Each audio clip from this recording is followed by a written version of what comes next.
আসসালামু আলাইকুম। আজকে আমি আমার ছেলের জন্য মগজ ভুনা করব। তার জন্য পেঁয়াজ মশলা টশলা বলতেছি। পেঁয়াজটা ভাজার সময় যদি একটু লবণ দেয় তাইলে কিন্তু পেঁয়াজটা নরম হয়ে যায়। আর পেঁয়াজটা সবসময় আজও হইলে কাটলে পেঁয়াজটা গলে তাড়াতাড়ি, লম্বা লম্বা কাটলে কিন্তু তার দেরিতে গলে। মশলাটা কষানো শেষ, এখন আমি এই মগজগুলো দিয়ে দেবো।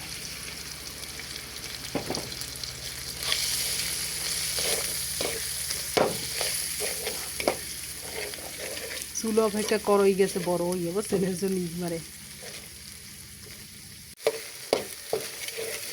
মগজটা কষানো হয়ে গেছে, আমি এখন ঝোল দিয়ে ঢেকে রাখবো।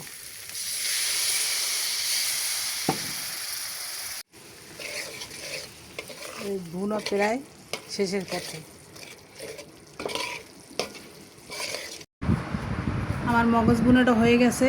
ভুনার সাথে সাথে আমার এক ক্লাসমেট এসে হিন্দু, খুব গরিব। তা আমি আখিকে দিছিলাম, বলছিলাম যে আমি এর আখিকে দিছি এই খাস পাটা দিয়ে, তোরা কি খাবি?